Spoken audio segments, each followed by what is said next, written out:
Selamat siang menjelang sore dan salam sejahtera untuk kita semua. Yang terhormat Bapak Bupati Magelang, yang kami hormati para asisten sekretaris daerah, yang kami hormati para kepala OPD dan jajaran hadirin peserta rapat yang berbahagia. Pertama-tama marilah kita manjatkan puji syukur kehadirat Tuhan yang Maha Kuasa, Allah Subhanahu wa taala, karena atas nikmat karunia-Nya pada hari ini kita dapat bertemu menghadap Bapak Bupati dalam rangka paparan dua raperda yang akan diajukan kepada DPRD Kabupaten Magelang, dan juga laporan pembahasan dua raperda inisiatif DPRD kepada Bapak Bupati Magelang dalam keadaan sehat walafiat dan tanpa halangan satu apapun. Bapak Bupati yang terhormat, paparan di hadapan Bapak Bupati ini merupakan tindak lanjut dari Peraturan Menteri Dalam Negeri Nomor 80 Tahun 2015 tentang pembentukan produk hukum daerah, yang menyebutkan setiap rancangan peraturan daerah yang merupakan konsep akhir yang akan disampaikan kepada DPRD harus dipaparkan ketua tim kepada Bupati. Dan sebagai amanat dari Permendagri ini, pada hari ini akan dipaparkan dua raperda yang mana akan memberikan gambaran terkait dengan materi pokok raperda yang disusun, dan yang kedua mohon untuk arahan dan petunjuk dari Bapak Bupati guna penyempurnaan raperda yang telah disusun oleh tim. Bapak Bupati yang terhormat, raperda yang akan disampaikan kepada DPRD yang tadinya dijadwalkan dalam bentuk rapat paripurna pada tanggal 27 Maret 2023 pada hari Senin, berdasarkan informasi dari Kepala Bagian Hukum, penyampaian raperda ini diundur pada tanggal 4 April 2023.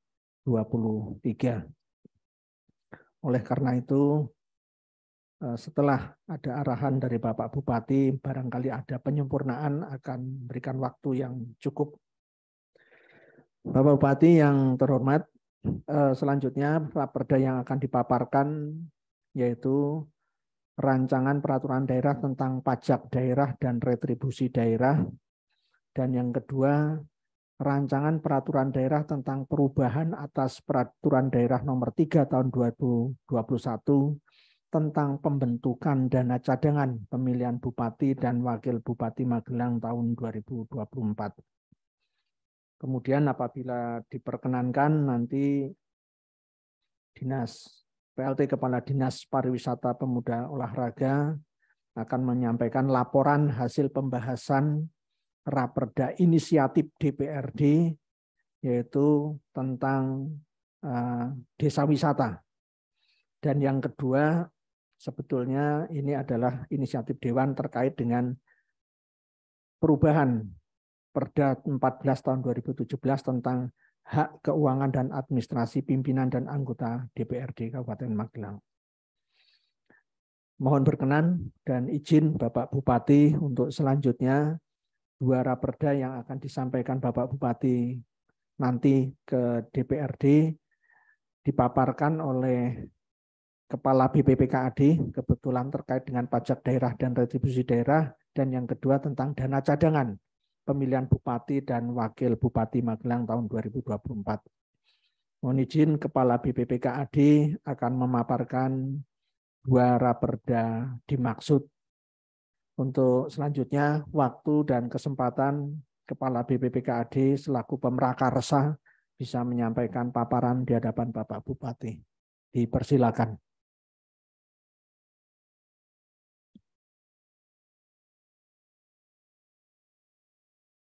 Hormat Bapak Bupati Magelang, Bapak Zainal Arifin SIP, yang kami hormati Bapak Sekretaris Daerah, yang kami hormati Bapak Asisten Sekda, Bapak Asisten Ekonomi Pembangunan, dan Bapak Asisten Administrasi Umum. Yang kami hormati Bapak Ibu para Kepala OPD beserta jajarannya. Mohon izin Bapak Bupati, pada kesempatan ini akan kami sampaikan rancangan peraturan daerah tentang pajak daerah dan retribusi daerah. Latar belakang dari penyusunan Raperda PDRD ini yang pertama adalah dengan berlakunya Undang-Undang Nomor 1 Tahun 2022 tentang hubungan keuangan antara pemerintah pusat dan pemerintah daerah, bahwa pajak daerah dan retribusi daerah ini dengan berlakunya undang-undang tersebut masih berlaku paling lama 2 tahun terhitung sejak tanggal diundangkannya undang-undang tersebut, yaitu pada tanggal 2 Januari 2022. Sehingga dengan demikian paling lambat tanggal 5 Januari 2024 maka Perda tentang pajak daerah dan retribusi daerah ini sudah harus terbentuk berdasarkan Undang-Undang Nomor 1 Tahun 2022 tentang HKPD. Yang kedua, bahwa sesuai dengan ketentuan di dalam Undang-Undang Nomor 1 Tahun 2022 bahwa ketentuan atau perda mengenai pajak daerah dan retribusi daerah ini agar ditetapkan dalam satu perda. Sementara untuk yang saat ini berlaku di Kabupaten Magelang ini terdiri dari beberapa perda. Lanjut, adapun dasar hukum dari penyusunan Raperda PDRD tersebut adalah yang pertama adalah Undang-Undang Nomor 23 Tahun 2014 tentang pemerintahan daerah, dan yang kedua Undang-Undang Nomor 1 Tahun 2022 tentang hubungan keuangan antara pemerintah pusat dan pemerintah daerah. Perlu kami sampaikan kepada Bapak Bupati bahwa proses rancangan peraturan daerah PDRD ini telah melalui beberapa tahapan. Yang pertama, penyusunan draft Raperda PDRD oleh BPPKAD, kemudian dilanjutkan dengan pelaksanaan FGD bersama SKPD penghasil. Mohon izin Bapak Bupati, kami laporkan pula bahwa pada saat ini seluruh SKPD penghasil juga hadir di hadapan Bapak Bupati secara daring, karena Raperda PDRD ini mencakup seluruh pendapatan daerah, baik itu dari pajak daerah maupun dari retribusi daerah, termasuk di dalamnya nanti ada LUT, sehingga SKPD penghasil mohon izin pada saat ini hadir bersama-sama dalam rangka paparan Raperda ini di hadapan Bapak Bupati. Selanjutnya juga telah dilaksanakan fokus group discussion bersama narasumber. Kami laporkan bahwa dalam hal ini narasumbernya adalah dari UGM. Dan selanjutnya telah dilaksanakan konsultasi publik bersama SKPD penghasil dan masyarakat terkait yang dilaksanakan pada 15 Februari, dan dari konsultasi publik ini terdapat saran, masukan, dan juga pertanyaan atau permintaan penjelasan. Ini yang secara langsung ada 12 dan juga ada yang melalui Google Form ini ada 11 pertanyaan atau masukan ataupun saran. Selanjutnya setelah konsultasi publik ini telah dilaksanakan harmonisasi dengan melibatkan SKPD penghasil dengan bagian hukum. Dan juga pada tanggal 16 Maret telah dilaksanakan harmonisasi di Kementerian Hukum dan HAM di Semarang, dan pada tanggal 17 Maret telah dilaksanakan paparan kepada Bapak Sekretaris Daerah. Dan saat ini dilaksanakan paparan di hadapan Bapak Bupati. Tentunya ini nanti kami mohon petunjuk, bimbingan atas Raperda yang telah kami susun ini. Selanjutnya Bapak Bupati, setelah pemaparan ini tentunya nanti akan diserahkan untuk dibahas di DPRD dan juga selanjutnya nanti akan berproses lebih lanjut di kementerian maupun di provinsi yang tentunya nanti akan mendapatkan evaluasi baik itu dari kementerian maupun dari gubernur.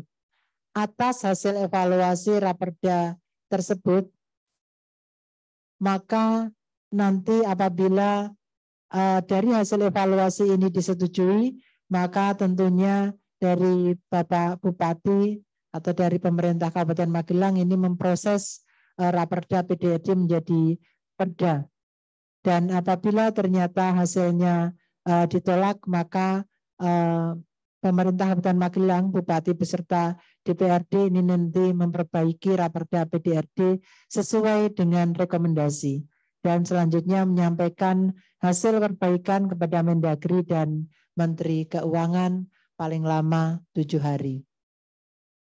Bapak Bupati yang terhormat, selanjutnya kami sampaikan mengenai ruang lingkup dari Raperda PDRD ini. Ada 10 bab. Untuk yang bab pertama ini berisi tentang ketentuan umum. Kemudian yang bab kedua berisi tentang pajak daerah. Kemudian bab ketiga adalah retribusi daerah. Bab keempat pemungutan pajak dan retribusi. Bab kelima pengurangan, keringanan, pembebasan, penghapusan atau penundaan atas pokok pajak atau retribusi. Bab 6 pengaturan pajak dan retribusi dalam rangka mendukung kemudahan usaha dan investasi. Bab 7 kerahasiaan data wajib pajak. Bab 8 ketentuan penyidikan. Bab 9 ketentuan pidana dan bab 10 ketentuan penutup. Kami sampaikan gambaran mengenai bab 1, ini berisi mengenai ketentuan umum, di mana di sana terdiri dari 96 ayat yang berisi mengenai definisi-definisi yang mendasari yang pertama dari Undang-Undang Nomor 1 Tahun 2022 tentang HKPD dan yang kedua adalah mendasari rancangan PP tentang ketentuan umum pemungutan pajak daerah dan retribusi daerah. Perlu kami sampaikan kepada Bapak Bupati bahwa PP turunan dari Undang-Undang 1 2022 tentang HKPD ini sampai saat ini masih berproses sehingga mohon izin kami masih mengacu kepada rancangan PP tersebut dan tentunya apabila nanti PP-nya ini telah ditetapkan dan barangkali nanti ada hal-hal yang kemudian mengalami perubahan tentunya akan kami sesuaikan dengan PP yang telah ditetapkan. Selanjutnya yang bab 2 terkait dengan pajak daerah ini mendasari pasal 94 Undang-Undang 1 tahun 2022 di mana pada bab 2 ini nanti akan memuat mengenai yang pertama jenis pajak, 2 objek pajak, 3 subjek pajak, 4 wajib pajak, 5 dasar pengenaan pajak, kemudian 6 tarif pajak, 7 saat terutangnya pajak, dan 8 wilayah pemungutan pajak. Selanjutnya kami sampaikan mengenai struktur pajak daerah dalam Raperda PDRD. Dan ini kita bandingkan dengan Perda 13 2010 dan juga Perda 10 tahun 2012 yang saat ini masih berlaku. Untuk ketentuan yang saat ini masih berlaku, saat ini terdapat 11 jenis pajak daerah. Yang pertama PBPP 2, kemudian yang kedua pajak penerangan jalan, yang ketiga pajak parkir, yang keempat pajak hotel, yang kelima pajak restoran, yang kelima, keenam pajak hiburan, yang ketujuh BPHTB, yang kedelapan pajak MPLB, 9 pajak reklame, 10 pajak air tanah, dan 11 pajak sarang burung walet. Selanjutnya untuk Raperda pajak daerah dan retribusi daerah ini mendasari pada Undang-Undang HKPD pasal 4 ayat 1 dan ayat 2, maka Raperda ini nanti akan memuat 8 jenis pajak. Yang pertama adalah PBBP 2, yang kedua adalah pajak barang dan jasa tertentu. Untuk PBJT ini atau pajak barang dan jasa tertentu ini adalah merupakan penyederhanaan dari pajak penerangan jalan, pajak parkir, pajak hotel, pajak restoran, dan pajak hiburan. Selanjutnya yang nomor 3 PPHTB, yang keempat pajak NPLB, 5 pajak reklame, 6 pajak air tanah, 7 pajak sarang burung walet, dan yang ke-8 option PKB dan option BPNKB. Ini merupakan hal yang baru yang dulu merupakan bagi hasil antara pemerintah provinsi dengan pemerintah kabupaten kota. Selanjutnya kami sampaikan mengenai perbandingan jenis pajak daerah antara Perda yang saat ini masih berlaku dan Raperda tentang PDRD. Yang pertama, untuk Perda 13 dan Perda 10, ini ada pajak hotel, pajak restoran, pajak hiburan, pajak parkir, pajak penerangan jalan, dan pajak reklame. Pajak penerangan jalan. Untuk nomor 1 sampai dengan nomor 5, ini telah disederhanakan pada Raperda PDRD, ini menjadi satu jenis pajak daerah yaitu PBJT. Ini pajak atas barang konsumsi. Hal tersebut dimaksudkan untuk menyederhanakan administrasi perpajakan baik bagi wajib pajak maupun bagi fiskus. Kemudian yang keenam adalah pajak reklame, ini tidak ada perubahan. Selanjutnya yang ketujuh jenis pajak MPLB. Jenis pajak MPLB ini untuk jenisnya tetap sama, namun demikian ada perubahan di sana yaitu bahwa untuk pajak MPLB ini nanti akan option dengan pemerintah provinsi. Jadi option dengan pemerintah provinsi ini dimaksudkan sebagai bentuk kompensasi kepada provinsi dalam menetapkan harga patokan MPLB yang selama ini telah dilaksanakan dan juga pengawasan atas pengambilan MPLB agar tidak merusak lingkungan. Jadi nanti ada sebagian yang akan masuk ke pemerintah Provinsi Jawa Tengah.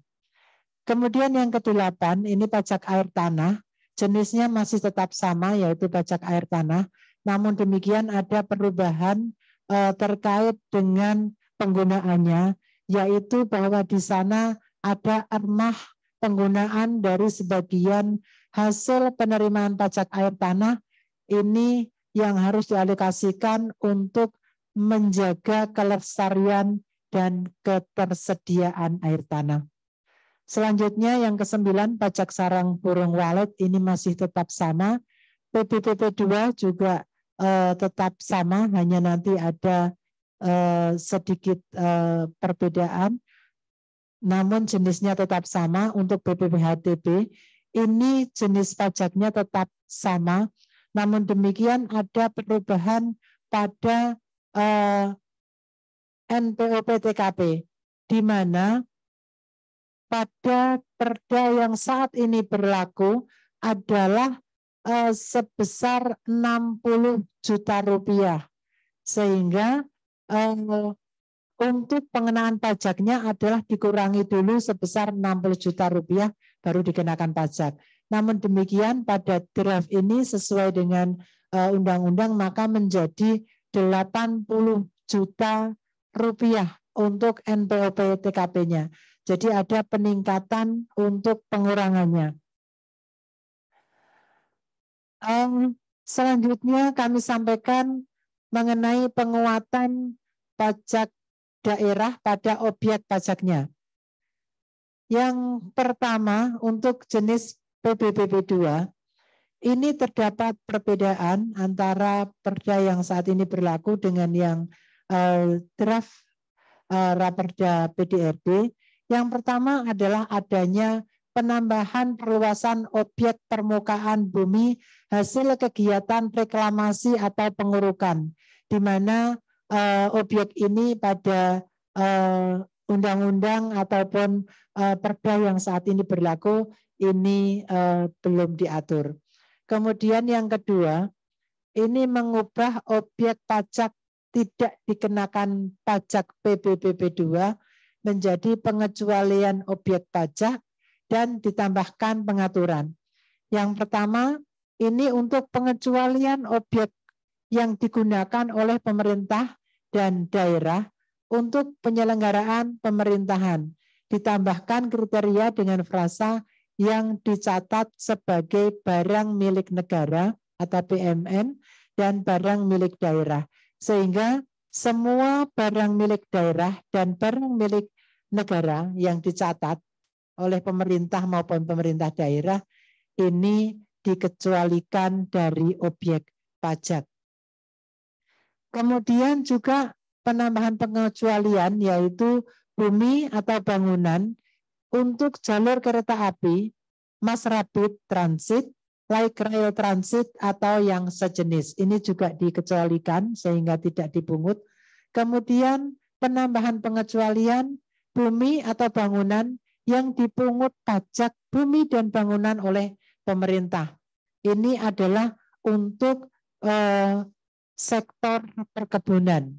Ini sudah disebutkan secara eksplisit sebagai pengecualian. Selanjutnya yang kedua kami sampaikan terkait dengan jenis pajak BPPHTB. Ini terdapat penambahan pengecualian objek. Yang pertama selaras dengan pengecualian PBBP 2, yaitu untuk kantor pemerintah, pemerintah daerah, penyelenggara negara, dan lembaga negara lainnya yang dicatat sebagai BMN atau BMD. Selama itu dicatat sebagai BMN atau BMD, maka tidak menjadi objek pajak. Kemudian yang kedua, perolehan tanah atau bangunan untuk masyarakat berpenghasilan rendah atau MBR sesuai ketentuan peraturan perundang-undangan. Selanjutnya yang ketiga, ini terkait dengan pajak barang dan jasa tertentu atau PBJT yang merupakan penggabungan dari 5 jenis pajak yang tadi kami haturkan.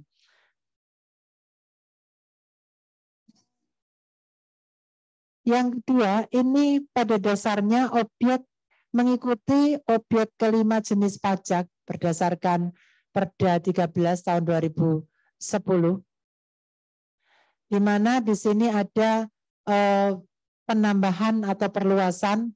Yang pertama adalah pada objek PBJT makanan minuman, ini ditambahkan kriteria restoran. Paling sedikit menyediakan layanan penyajian makanan dan atau minuman berupa meja, kursi, dan atau peralatan makan dan minum. Untuk memberikan batasan yang tegas dengan pengenaan PPN atas makanan dan minuman, di mana ini pada perda terdahulu ini belum diatur. Kemudian pada objek PBJT perhotelan, ini ditambahkan objek penyewaan ruang rapat atau pertemuan di hotel, serta objek tempat tinggal pribadi yang difungsikan sebagai hotel. Ini menjadi objek pajak. Kemudian pada objek PBJT parkir ditambahkan objek valet parkir. Kemudian pada objek PBJT kesenian dan hiburan ditambahkan objek rekreasi berbasis wahana, yaitu wahana air, wahana ekologi, wahana pendidikan, wahana budaya, wahana salju, wahana permainan, wahana pemancingan, agrowisata, dan kebun binatang. Dan juga objek olahraga permainan.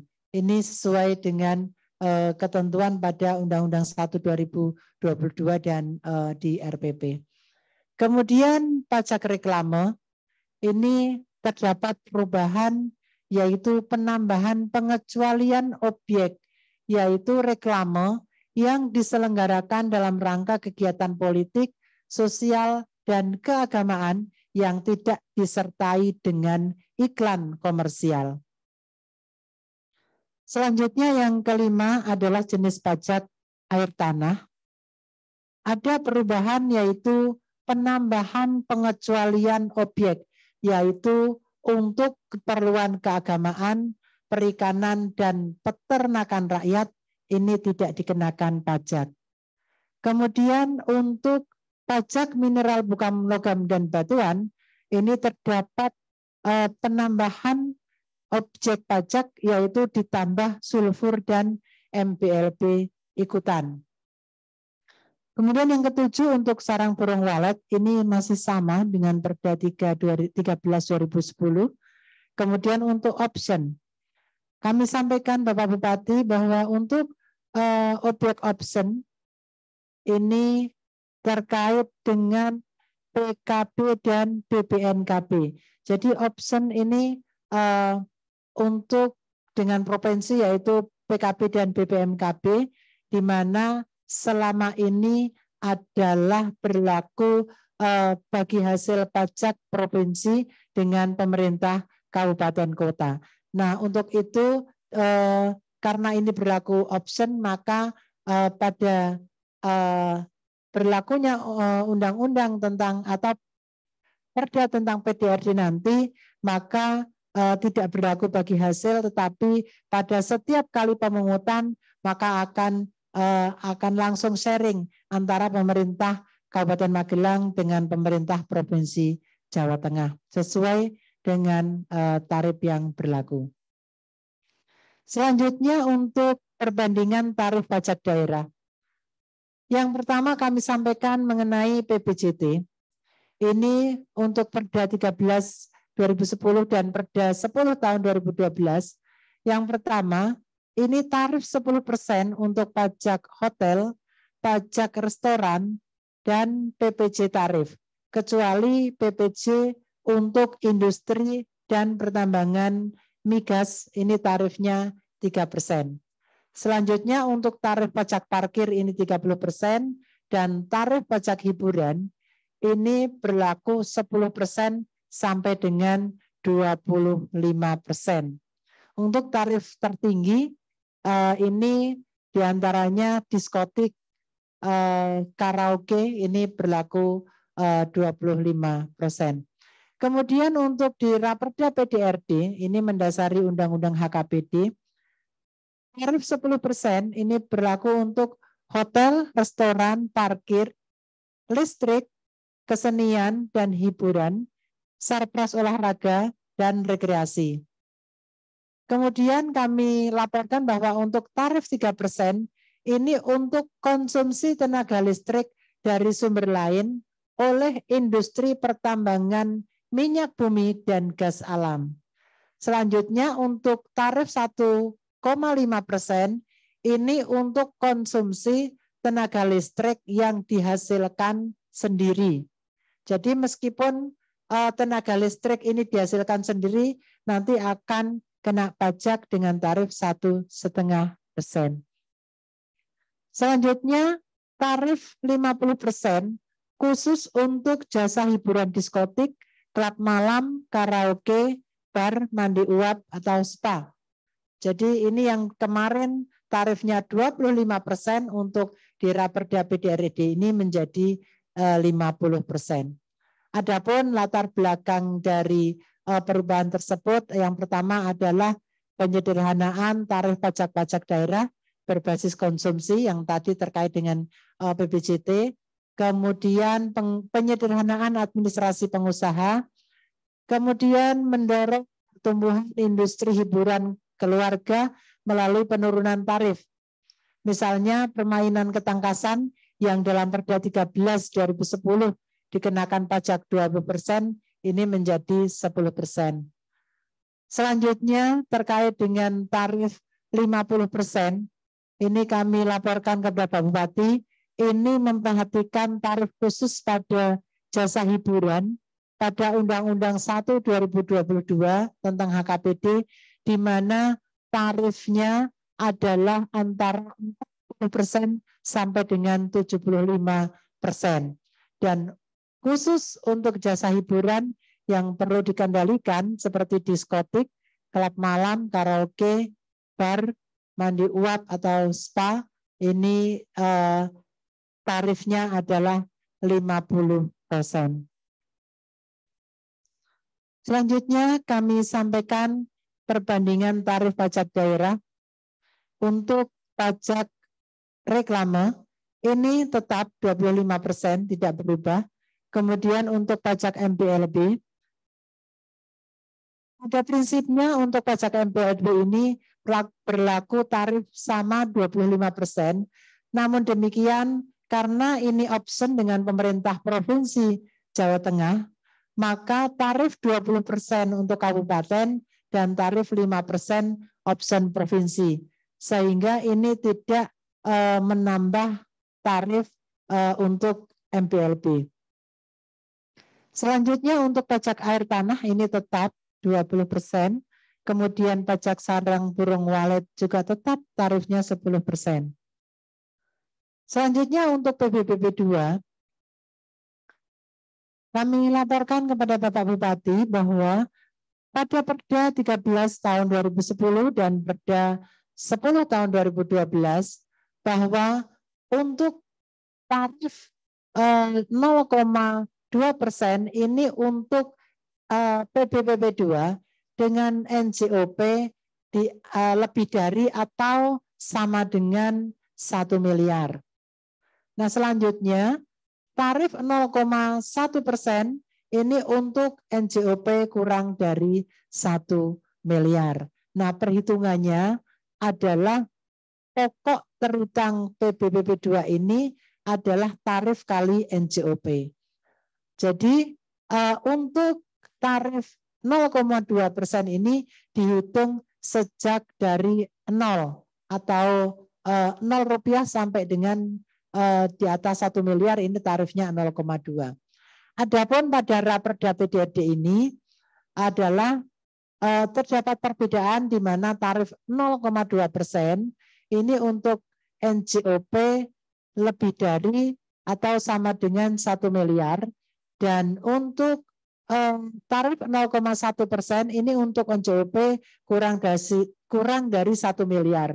Dengan catatan bahwa untuk tarif yang 0,2% ini perhitungannya adalah dihitung dari selisih, bukan dari 0.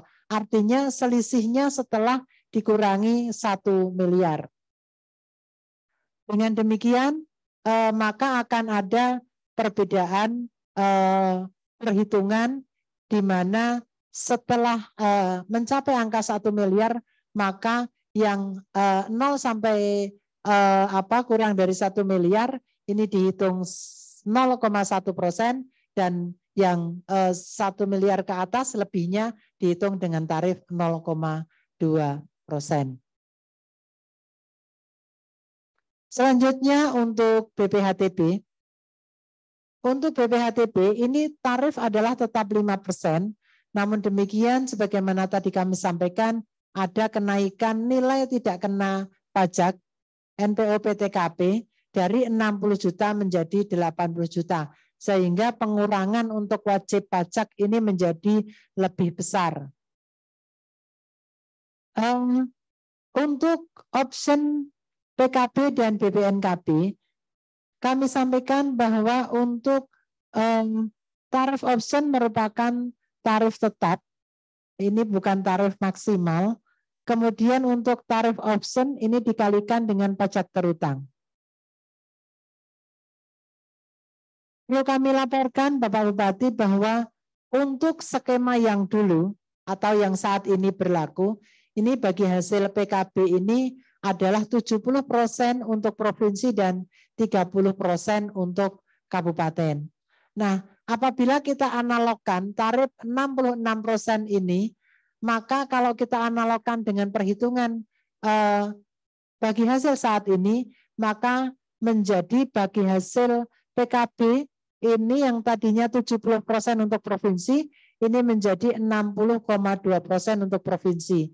Dan untuk kabupaten yang semula 30%, ini menjadi 39,8%.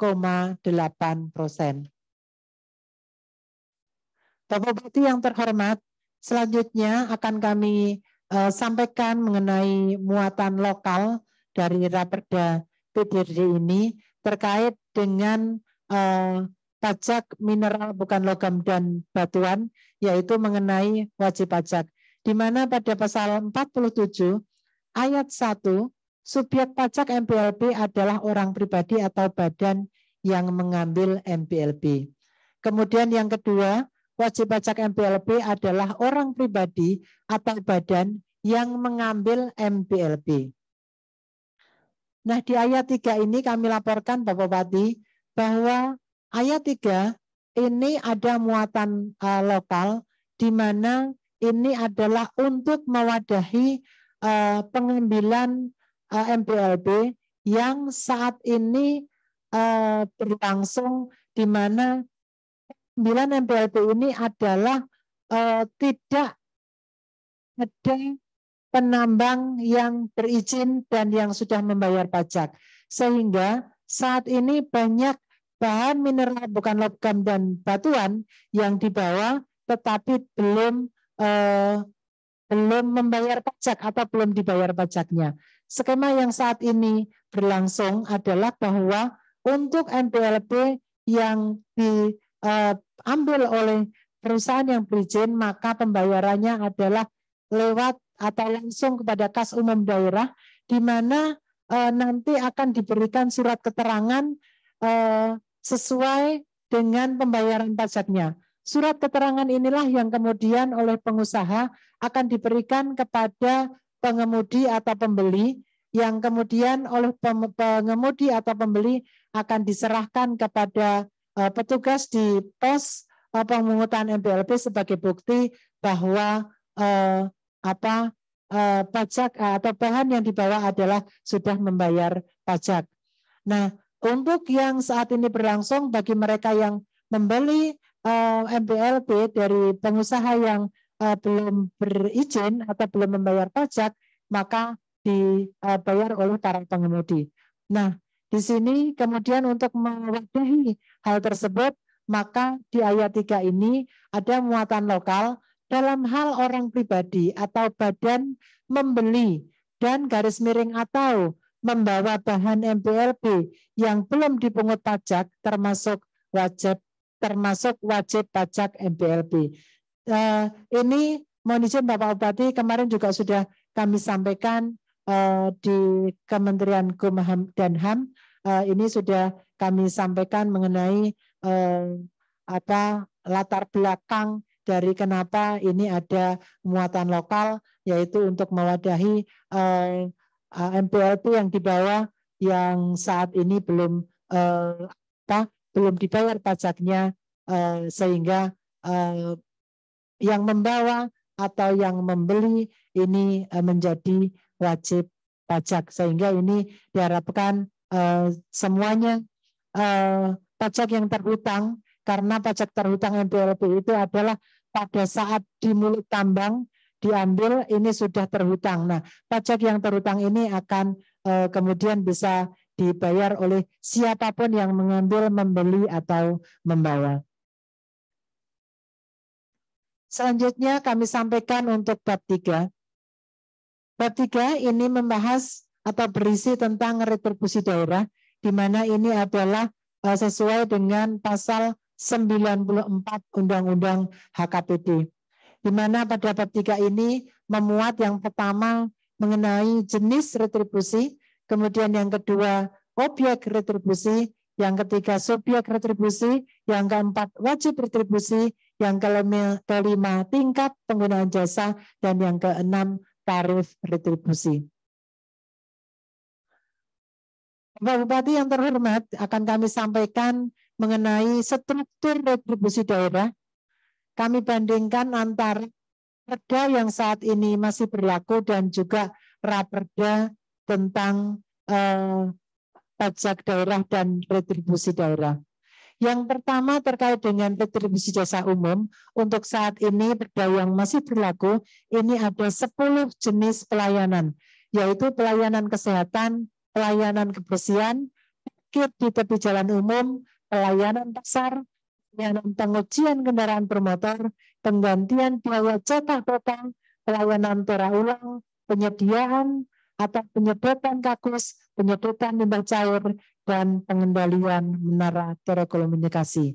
Untuk retribusi jasa umum ini nanti dari 10 jenis pelayanan akan menjadi 4 jenis pelayanan. Kemudian untuk retribusi jasa usaha yang saat ini ada 7 jenis pelayanan, yaitu pemakaian kekayaan daerah, kemudian retribusi terminal, tempat khusus parkir, penginapan villa, rumah potong hewan, penjualan produksi usaha daerah, dan taman rekreasi dan juga olahraga. Ini akan tetap menjadi 7 jenis, namun ada perbedaan nomenklatur. Kemudian untuk yang jenis pelayanan perizinan, retribusi perizinan tertentu, ini sesuai dengan Perda 4 2022, ini nanti pada Raperda PDRD ini tetap menjadi 2 atau sama, karena ini memang perdanya masih baru dan belum ada perubahan aturan di atasnya, yaitu retribusi tentang persetujuan bangunan gedung atau retribusi PPG. Kemudian yang kedua, perpanjangan izin mempekerjakan tenaga kerja asing. Nah, kami sampaikan untuk retribusi jasa umum 4 jenis pelayanan yang perlu kami sampaikan, yaitu pelayanan kesehatan, pelayanan kebersihan, pelayanan parkir di tepi jalan umum, dan pelayanan pasar. Untuk pelayanan kebersihan ini nanti akan mencakup mengenai penyediaan atau penyedotan kakus, kemudian penyedotan limbah cair.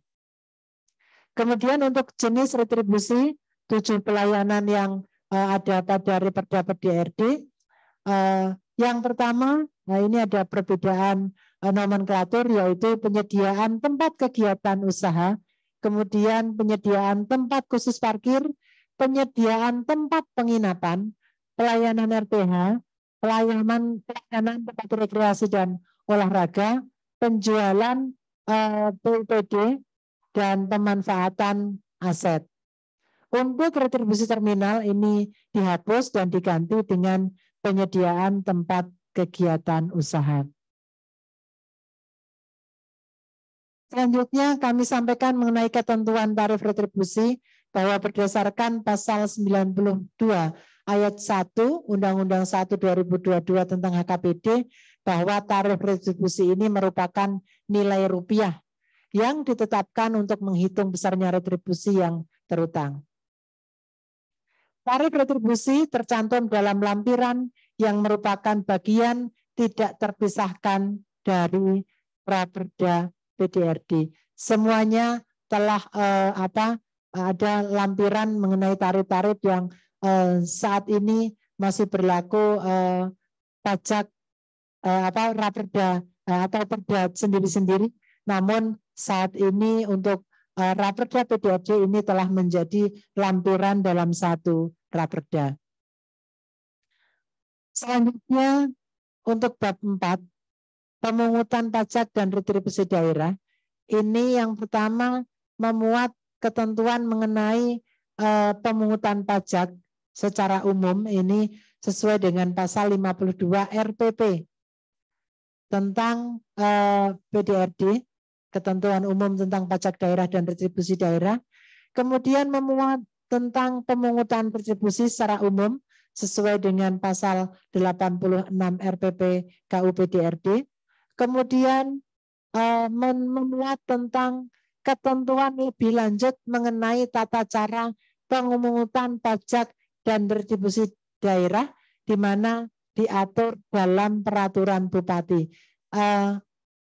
Ketentuan ini memberikan mandat kepada pemerintah daerah untuk mengatur lebih teknis, lebih rinci dengan peraturan bupati. Selanjutnya juga pada pasal sesuai pasal 104 Undang-Undang 1 2022 ini nanti Raperda PDRD ini juga memuat mengenai insentif pemungutan pajak dan retribusi daerah, di mana nanti instansi yang melaksanakan pemungutan ini diberikan insentif atas dasar capaian kinerja tertentu yang diatur lebih lanjut dengan ketentuan perundang-undangan. Selanjutnya kami sampaikan mengenai bab 5, yaitu membahas mengenai pengurangan, keringanan, pembebasan, penghapusan atau penundaan sesuai dengan pasal 96 Undang-Undang Nomor 1 Tahun 2022 dan pasal 103 RPP tentang KUHP. Yang pertama, ini mengatur kebijakan atau kriteria pemberian pengurangan, keringanan, pembebasan, penghapusan, atau penundaan atas pokok pajak atau retribusi. Yang kedua, kebijakan pemberian pengurangan, keringanan, pembebasan, penghapusan, atau penundaan atas pokok pajak atau retribusi diatur lebih lanjut dalam peraturan Bupati. Jadi di bab 5 ini nanti memberikan kewenangan kepada Bupati Magelang untuk mengatur dengan peraturan Bupati. Selanjutnya untuk bab 6, pemberian pajak dan retribusi dalam rangka mendukung kemudahan berusaha dan investasi. Ini sesuai dengan pasal 101 Undang-Undang 1 tahun 2022. Yang pertama, ini memberikan kewenangan kepada pemerintah daerah dalam mendukung kemudahan berusaha dari sisi pajak daerah dan retribusi daerah.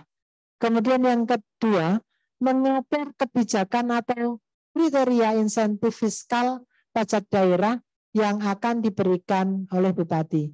Yang ketiga, ketentuan lebih lanjut mengenai tata cara pemberian insentif fiskal diatur dengan peraturan pemerintah. Jadi nanti tentunya akan mengikuti peraturan pemerintah. Kemudian yang bab 7, kerahasiaan data wajib pajak, ini sesuai dengan pasal 103 Undang-Undang 1 tahun 2022. Yang pertama, memberikan keyakinan bagi wajib pajak dan wajib retribusi bahwa data dirinya adalah aman. Yang kedua, ini sebagai dasar hukum bagi pemerintah daerah untuk menjalankan kewajibannya dalam rangka menjaga kerahasiaan data bagi atau dari wajib pajak maupun dari wajib retribusi. Selanjutnya untuk bab 8, ketentuan penyidikan, ini sesuai pasal 105 ayat 1 Undang-Undang Nomor 1 tahun 2022, di mana pejabat pegawai negeri sipil atau PPNS di lingkungan pemerintah daerah mempunyai wewenang khusus terkait penyidikan tindak pidana di bidang pajak daerah dan retribusi daerah. Bab 9 mengenai ketentuan pidana. Yang pertama, ini sanksi pidana sesuai dengan pasal 181 Undang-Undang Nomor 1 tahun 2022. Yang pertama, bahwa wajib pajak yang karena apa mengisi SSPD, BPHTB, dan atau SPTPD dengan tidak benar, ini akan dikenakan sanksi pidana sesuai ketentuan peraturan perundang-undangan. Kemudian wajib pajak yang sengaja mengisi SSPD, BPHTB, dan atau SPTPD dengan tidak benar, ini juga akan dikenakan sanksi pidana. Selanjutnya untuk sanksi administrasi, ini sesuai dengan pasal 71 RPP KU PDRD, di mana wajib pajak dan wajib retribusi yang tidak melaksanakan kewajibannya dikenakan sanksi berupa bunga, denda, atau kenaikan pajak atau retribusi. Besaran sanksi pajak dan retribusi ditetapkan oleh Bupati. Selanjutnya untuk bab 10 yaitu ketentuan penutup. Ini berdasarkan pasal 189 ayat 1 Undang-Undang 1/2022 dan juga pasal 191 ayat 1 Undang-Undang 1 2022. Yang pertama di ketentuan penutup ini adalah mencabut ketentuan Perda mengenai pajak daerah dan retribusi yang disusun berdasarkan Undang-Undang Nomor 28 Tahun 2009 tentang pajak daerah dan retribusi daerah. Kemudian yang kedua, ini mengatur tentang berlakunya Perda tentang pajak daerah dan retribusi daerah, di mana kami sampaikan Bapak Bupati bahwa pada ketentuan Undang-Undang 1 2022 ini harus berlaku paling lambat pada tanggal 5 Januari 2024. Namun demikian, sehubungan dengan pajak daerah dan retribusi daerah, ini baik itu rekeningnya di dalam Perda APBD maupun di dalam pelaksanaannya, ini mestinya berlaku sejak 1 Januari, karena apabila ini tidak berlaku mulai awal tahun, maka akan terjadi kesulitan-kesulitan karena adanya perubahan-perubahan, baik itu jenisnya, tarifnya, maupun perlakuan khusus yang tadi telah kami sampaikan. Sehingga perlu kami matur kepada Pak Bupati, mohon dengan hormat untuk berlakunya nanti adalah mulai 1 Januari tahun 2024. Selanjutnya untuk ketentuan mengenai option PKB dan option BPNKB ini mulai berlaku sesuai dengan Undang-Undang 1 2022 adalah paling lambat tanggal 5 Januari 2025. Namun demikian karena ini pengaturan ini terkait dengan pemerintah provinsi, tentunya nanti perlu dikoordinasikan lebih lanjut dengan pemerintah Provinsi Jawa Tengah terkait dengan masa berlakunya option PKB dan option BPNKB. Bapak Bupati yang terhormat, selanjutnya akan kami laporkan terkait dengan hal-hal strategis di dalam Raperda PDFJ ini. Yang pertama, Bapak Bupati, kami laporkan mengenai tarif RSUD, di mana di Kabupaten Magelang ini saat ini terdapat 2 RSUD kelas C, yaitu RSUD Muntilan dan RSUD Merah Putih. Untuk saat ini yang masih berlangsung berdasarkan Perda yang masih berlaku, tarif ini di RSUD Merah Putih dan juga RSUD Muntilan ini tarifnya berbeda-beda. Untuk tindakan yang sama, ini tarifnya berbeda. Masing-masing mempunyai tarif sendiri dan mempunyai dasar sendiri. Di Raperda ini telah diharmonisasi oleh Dinas Kesehatan dan juga bagian hukum dan juga SKPD terkait. Ini tarif RSUD ini dikonsolidasikan menjadi satu tarif pada lampiran Raperda PDFD, sehingga tarif pada RSUD Muntilan dan RSUD Merah Putih, karena pada RSUD kelas yang sama yaitu kelas C, ini tarifnya adalah sama. Kemudian yang kedua, untuk laboratorium DPUPR dan lingkungan hidup yang pada awalnya ini sempat dihapus untuk tarifnya karena adanya SK Gubernur Jawa Tengah nomor 180/106 tahun 2021 tentang hasil evaluasi rancangan Perda Kabupaten Magelang, di mana di sana bahwa tarif laboratorium yang ada di DPUPR dan lingkungan hidup ini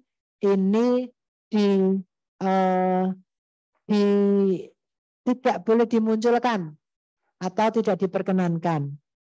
Alasannya karena itu merupakan tupoksi. Sedangkan di laporan DPUPR dan lingkungan hidup ini banyak warga masyarakat yang kemudian menggunakan pelayanan tersebut. Sehingga mohon izin pada kesempatan ini pada lampiran Raperda PDRD ini masih dimunculkan dan nanti masih akan melalui pembahasan dengan pemerintah provinsi. Untuk kemarin ini pada saat pembahasan di Kemenkumham ini juga masih dimunculkan mengenai tarif untuk laboratorium yang ada di DPUPR dan lingkungan hidup. Selanjutnya yang ketiga, Bapak Bupati, kami laporkan untuk mengantisipasi objek pajak tribusi dan tarif laboratorium di Dinas Lingkungan Hidup yang sempat dihilangkan berdasarkan SK Gubernur, ini juga tarif tersebut kami lampirkan pada lampiran tarif laboratorium kesehatan, karena tarif ini juga atau pelayanan ini juga dapat dilakukan oleh Labkesmas. Jadi nanti ini untuk menjaga ini apabila nanti tidak diperkenankan di lingkungan hidup, maka tetap dapat dilayani di laboratorium kesehatan masyarakat. Selanjutnya yang keempat, ini usulan pasal pengaturan terkait dengan penyediaan layanan retribusi yang disediakan oleh BLUT. Ini perubahan perincian layanan ini sangat dinamis, Pak Bupati. Jadi kalau nanti ini harus berada di perda untuk rincian layanan, ini nanti kedinamisan ini akan menjadi tidak dinamis karena harus merubah raperda yang tentunya ini membutuhkan waktu yang tidak sedikit. Contohnya ya seperti kemarin misalnya pada saat adanya pandemi COVID, ini pemerintah Kabupaten Magelang melakukan swab, melakukan PCR, dan juga melakukan kegiatan-kegiatan lain yang itu tidak ada di dalam perda. Sehingga meskipun itu dilakukan oleh pemerintah Kabupaten Magelang, kemudian sebenarnya juga pemerintah Kabupaten Magelang bisa melayani masyarakat, namun demikian karena tidak ada di dalam perda dan juga membutuhkan waktu yang sangat cepat, maka ini tidak dapat diakomodasi untuk tarifnya. Nah, oleh karena itu terhadap fleksibilitas ini mohon izin di dalam pasal 71 ayat 5 Raperda PDRD ini ditambahkan ketentuan mengenai penambahan rincian objek atas pelayanan BLUT diatur dengan peraturan Bupati. Jadi harapannya ini menjadi lebih fleksibel untuk BLUT. Dan mohon izin ini juga masih terjadi polemik di rancangan PP-nya karena saat ini untuk di RPP ini masih ada BLUT ini masih masuk di dalam komponen retribusi daerah. Nah ini juga masih kami tunggu untuk ketentuan di PP ini nanti akan menjadi seperti apa, karena untuk retribusi dengan BLUT tentunya akan sangat berbeda, baik itu rekening di dalam APBD maupun perlakuan di dalam kas umum daerah, di mana untuk retribusi masuk ke kas umum daerah, sedangkan untuk BLUT ini langsung digunakan tanpa melalui rekening kas umum daerah. Demikian Bapak Bupati yang dapat kami sampaikan terkait dengan Raperda PDRD. Selanjutnya Bapak Bupati mohon izin akan kami sampaikan lebih lanjut mengenai Raperda tentang pajak perubahan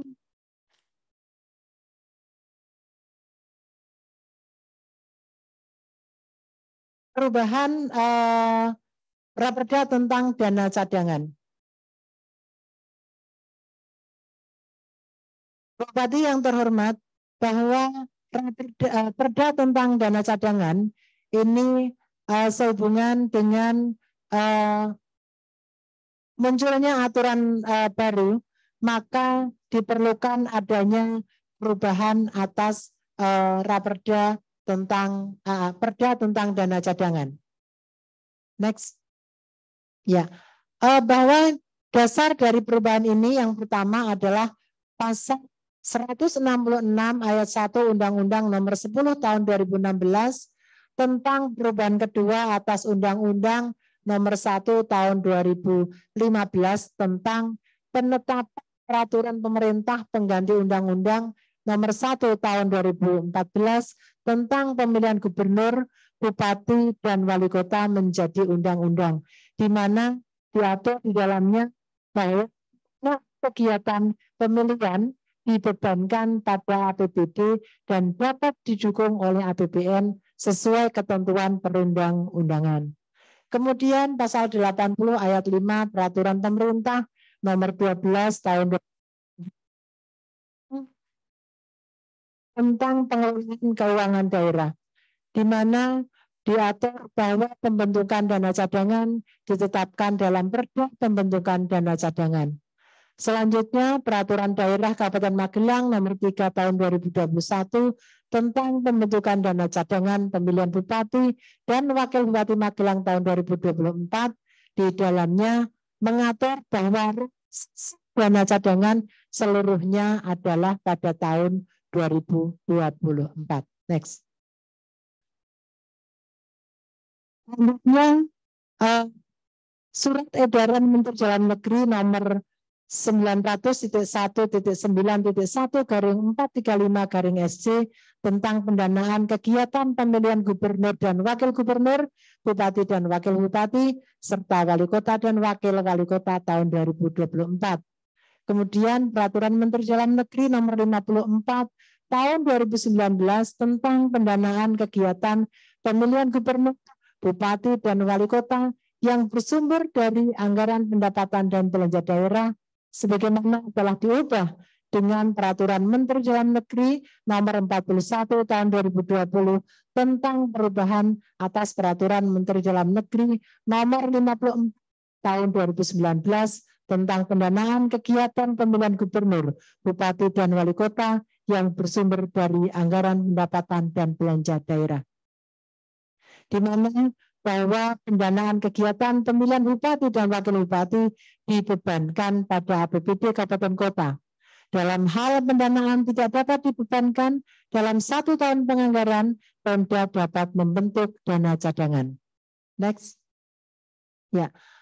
Hal utama dalam SM Mendagri nomor 900.1.9.1/435-SC yang pertama adalah memastikan alokasi anggaran kegiatan pemilihan bupati dan wakil bupati dibebankan pada APBD tahun anggaran 2023 dan APBD tahun 2024 dalam bentuk belanja hibah pada satuan kerja perangkat daerah, badan kesatuan bangsa dan politik kabupaten, dan dirinci menurut objek, rincian objek, dan subrincian objek pada program kegiatan dan subkegiatan. Yang kedua, besaran dana hibah kegiatan pemilihan bupati dan wakil bupati dibahas dan disepakati bersama oleh TAPD dengan KPU Kabupaten dan Bawaslu Kabupaten dan dituangkan dalam berita acara untuk menjadi dasar pencantuman besaran anggaran kegiatan pemilihan bupati dan wakil bupati dalam APBD tahun anggaran 2023 dan APBD tahun 2024. Yang ketiga, penyediaan dana hibah kegiatan pemilihan bupati dan wakil bupati wajib dianggarkan pada tahun 2023 sebesar 40% dan tahun 2024 dianggarkan sebesar 60% dari besaran total dana hibah yang disepakati bersama. Yang keempat, bagi pemerintah daerah yang belum menganggarkan atau telah menganggarkan tetapi belum sesuai kebutuhan pendanaannya agar melakukan penyesuaian penganggaran melalui perubahan Perkada tentang penjabaran APBD tahun 2023 dan diberitahukan kepada pimpinan DPRD untuk selanjutnya dianggarkan dalam peraturan daerah tentang perubahan APBD tahun anggaran 2023 atau ditampung dalam laporan realisasi anggaran bagi pemerintah daerah yang tidak melakukan perubahan APBD tahun 2023. Next. Berikut kami haturkan Bapak Bupati persandingan Perda 3 tahun 2021 dengan Raperda perubahannya. Yang pertama, ini terkait dengan penggunaan dana cadangan. Ini pada Perda 3 2021, ini pada pasal 3 dianggarkan dalam APBD tahun anggaran 2024 pada pembiayaan daerah, kelompok penerimaan pembiayaan, jenis pencairan dana cadangan. Adapun di dalam Raperda pasal 7 ayat 1 ini dilakukan perubahan sesuai dengan ketentuan di atas tadi, yaitu penggunaan dana cadangan sebagaimana dimaksud dalam pasal 3 dianggarkan dalam APBD tahun anggaran 2023 dan APBD tahun anggaran 2024 pada pembiayaan daerah, kelompok pembiayaan, kelompok penerimaan pembiayaan, jenis pencairan dana cadangan. Next. Selanjutnya mengenai realisasi dana cadangan, ini tidak ada perubahan, yaitu dilakukan dengan cara memindahkan dari rekening dana cadangan ke rekening kas umum daerah. Next. Selanjutnya kami sampaikan untuk pasal 7 ayat 3 ini untuk Perda 3 2021 bahwa saksi dana cadangan sebagaimana dimaksud pada ayat 2 dilaksanakan pada penetapan APBD tahun anggaran 2024 sebesar 65 miliar rupiah. Dan pada Raperda ini dirubah menjadi realisasi dana cadangan sebagaimana dimaksud pada ayat 2 dilaksanakan pada perubahan APBD tahun anggaran 2023 sebesar 29.131.304.400 rupiah. Penetapan APBD tahun anggaran 2024 sebesar 35.868.695.600 rupiah. Next. Selanjutnya untuk pasal 7 ayat 4 pada Perda nomor 3 2021 atas realisasi dana cadangan sebagaimana dimaksud pada ayat 3 dianggarkan dalam belanja daerah, kelompok belanja operasi, jenis belanja hibah sesuai ketentuan peraturan perundang-undangan yang berlaku. Adapun pada Raperda pasal 7 ayat 4 ini menjadi dalam hal realisasi dana cadangan sebagaimana dimaksud ayat 3 dilaksanakan mendahului perubahan APBD tahun anggaran 2023 dilakukan penyesuaian melalui peraturan Bupati tentang penjabaran APBD tahun anggaran 2023. Next. Ya. Kemudian untuk pasal 7 ayat 5 ini yang semula hanya sampai ayat 4, ini untuk pasal 7 ditambahkan ayat 5 realisasi dana cadangan sebagaimana dimaksud pada ayat 4 diberitahukan kepada pimpinan DPRD untuk selanjutnya dianggarkan dalam peraturan daerah tentang perubahan APBD tahun anggaran 2023 atau ditampung dalam laporan realisasi anggaran jika tidak dilakukan perubahan APBD tahun anggaran 2023. Next. Selanjutnya ditambahkan juga ayat 6, penggunaan atas realisasi dana cadangan sebagaimana dimaksud pada ayat 3 dianggarkan dalam belanja daerah, kelompok belanja operasi, jenis belanja hibah, objek belanja hibah kepada badan dan lembaga yang bersifat nirlaba, sukarela, dan sosial yang dibentuk berdasarkan peraturan perundang-undangan, rincian objek belanja hibah uang pada badan dan lembaga yang bersifat nirlaba, sukarela, dan sosial yang dibentuk berdasarkan peraturan perundang-undangan.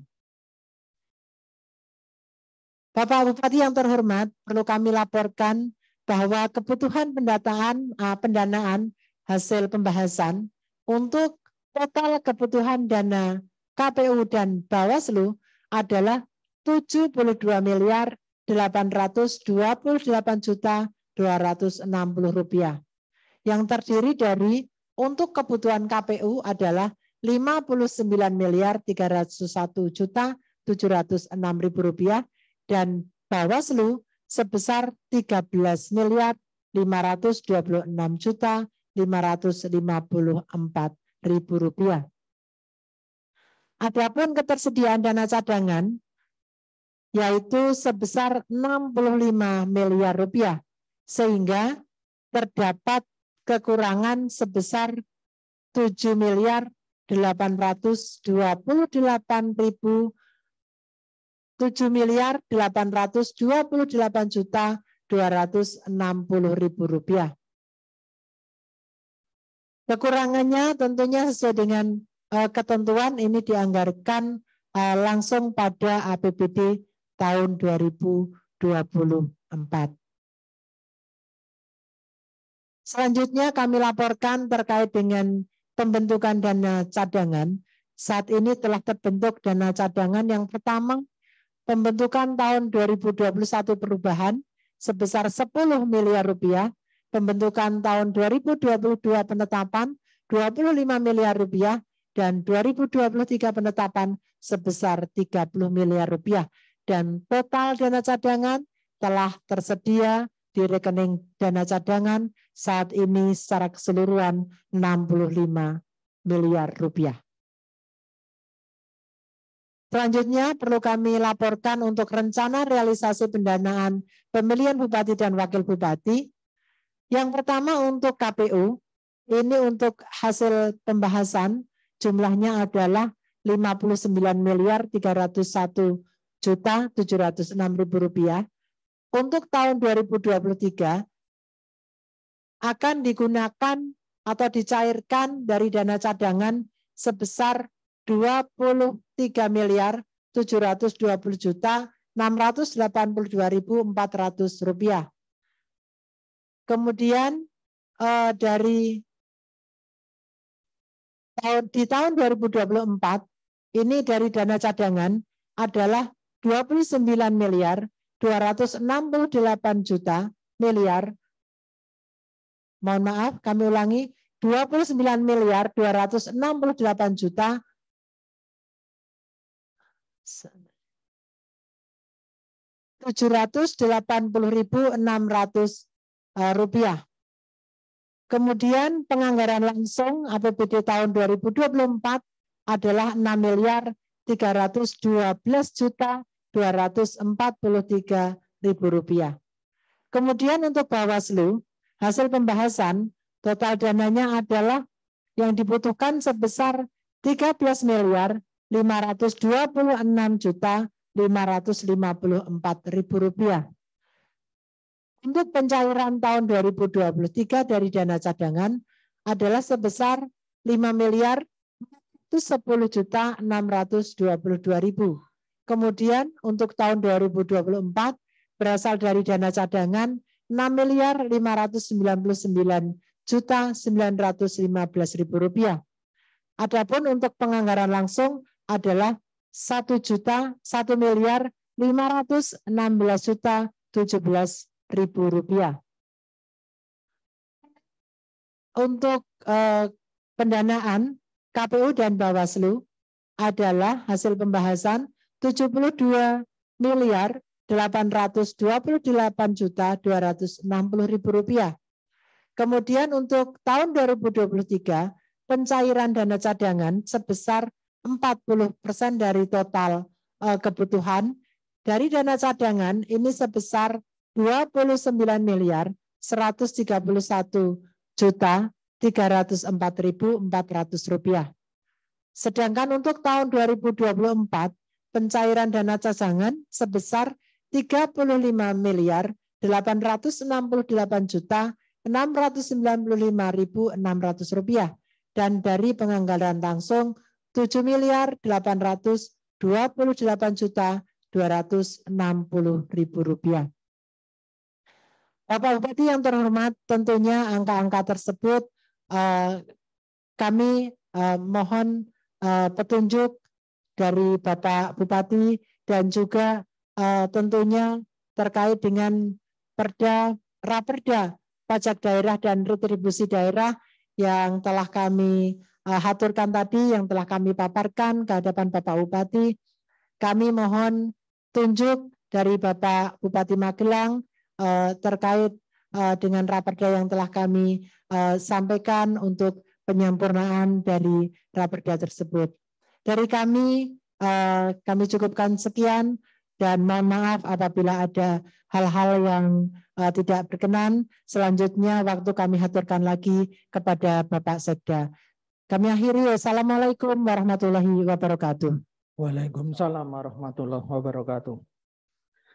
Terima kasih Bu Kepala BPPKAD sudah memaparkan 2 rancangan peraturan daerah, baik itu Raperda tentang PDRD, pajak daerah dan retribusi daerah, dan juga Raperda perubahan dana cadangan untuk pemilihan Bupati Wakil Bupati tahun 2024. Untuk selanjutnya mohon berkenan petunjuk arahan dari Bapak Bupati.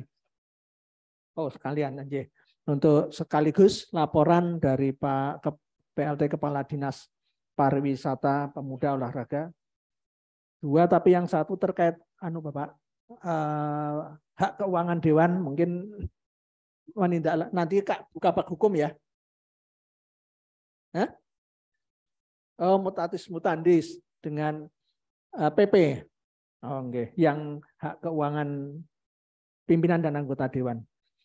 Dan untuk selanjutnya Pak PLT Kepala Dinas Pariwisata Pemuda Olahraga bisa melaporkan pembahasan terkait dengan inisiatif dari DPRD tentang Raperda Desa Wisata.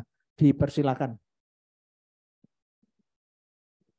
Baik, terima kasih Bapak Sekda.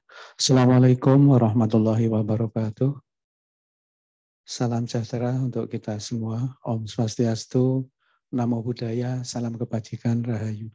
Yang kami hormati Bapak Bupati Magelang, Bapak Zainal Arifin SIP, Bapak Sekretaris Daerah Kabupaten Magelang, Bapak para asisten, serta seluruh pimpinan OPD yang berkesempatan hadir pada kesempatan hari ini.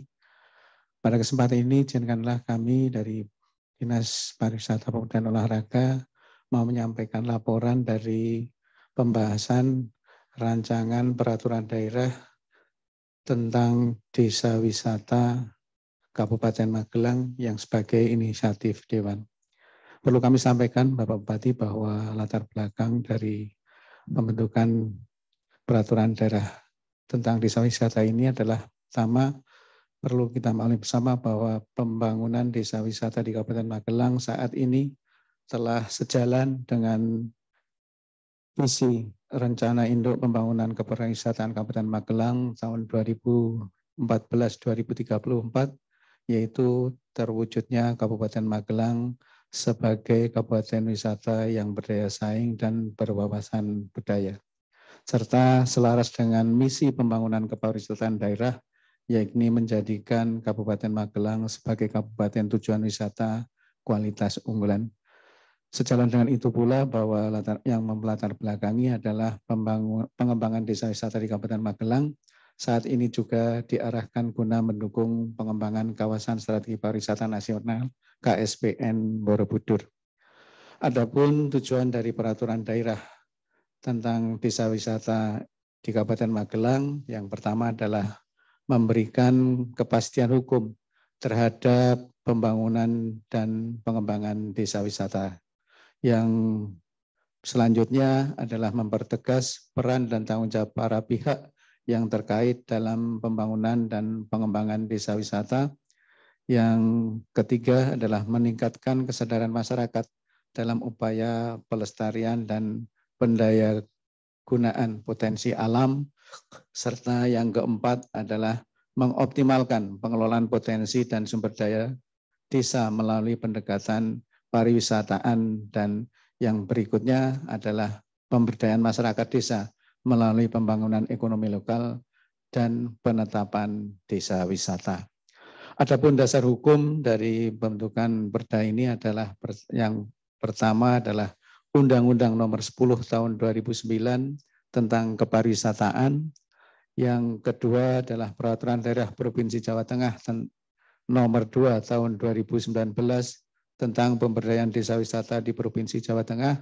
Serta yang ketiga adalah Peraturan Daerah Kabupaten Magelang Nomor 4 Tahun 2015 tentang Rencana Induk Pembangunan Kepariwisataan Kabupaten Magelang tahun 2014 sampai dengan tahun 2034. Dalam Raperda ini terdiri dari 13 bab dan 59 pasal. Sebagai data awal bahwa di Kabupaten Magelang, desa wisata yang ada adalah jumlahnya secara keseluruhan 57 yang sudah memiliki SK Bupati sebanyak 34 desa wisata yang terdiri dari 6 desa wisata dengan SK Pencanangan serta 28 desa wisata dengan SK Penetapan. Dan sisanya masih belum memiliki SK, dalam artian kami adalah sebagai rintisan desa wisata. Dalam database Kemenparekraf ini tercantum di sana bahwa 1 desa wisata mandiri kita memiliki, 4 desa wisata maju, serta 9 desa wisata berkembang, dan 13 desa wisata rintisan. Bapak Bupati yang kami hormati, perlu kami laporkan bahwa dalam tahapan penetapan desa wisata sesuai dengan Perda Provinsi Jawa Tengah Nomor 2 Tahun 2019 tentang pemberdayaan desa wisata, ini juga ada Perbub Jateng Nomor 53 Tahun 2019 tentang Juklak Perda Nomor 2 Tahun 2019. Adapun dari tahapannya adalah mulai dari pencanangan, kemudian penilaian sampai dengan penetapan oleh Bapak Bupati terwujud tentang SK Desa Wisata. Dalam pencanangan tentunya kita proses dari OPD kami, kemudian dalam penilaian ini juga terkait dengan klasifikasi dari desa wisata tersebut di Dinas Pariwisata, serta nanti kita ajukan kepada Pak Bupati untuk penetapannya. Dengan OPD kami, dengan stakeholder, serta tentunya didampingi oleh bagian hukum, telah menyampaikan beberapa penyempurnaan yang diusulkan, akan tetapi pada kesempatan ini perlu kami sampaikan beberapa pencermatan yang secara umum bahwa ada beberapa catatan ada pada kami adalah yang pertama, beberapa hal yang tercantum di dalam Raperda tidak terdapat kajian yang memadai di dalam naskah akademik. Di antaranya adalah konsep pembangunan desa wisata yang masih rancu dengan pengertian pembangunan kawasan pedesaan. Ini sangat esensi sekali. Kemudian berikutnya adalah konsep pengembangan desa wisata tidak terdapat pengertiannya pada naskah akademis yang sudah ada. Kemudian berikutnya adalah konsep pembangunan pada Raperda pasal 7, 8, 9, 10, dan 11 yang mengadopsi dari Undang-Undang Kepariwisataan. Tentunya ini perlu diperdalam kembali pemahaman konsepnya.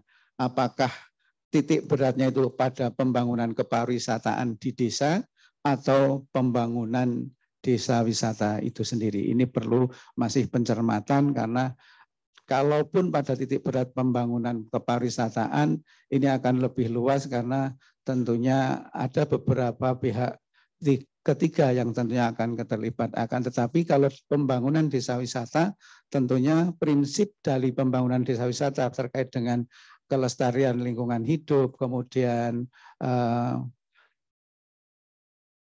untuk pengembangan masyarakatnya sendiri serta berkelanjutan, ini tentunya menjadi dasar utama dalam konsep pembangunan desa wisata. Kemudian Bapak Bupati kami laporkan poin-poin pada pembangunan desa wisata yang secara substansi masih tumpang tindih dengan pengembangan desa wisata. Pembangunan dengan pengembangannya ini perlu kaitannya ada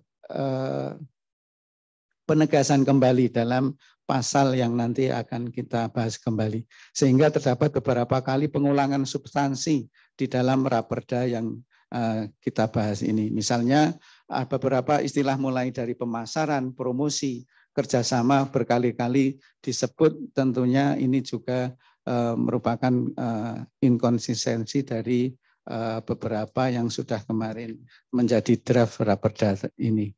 Selanjutnya Bapak Bupati kami laporkan bahwa yang berikutnya diperlukan pendalaman pada bab 3 tentang kewenangan dan hak dengan berpedoman dengan peraturan perundang-undangan di atasnya.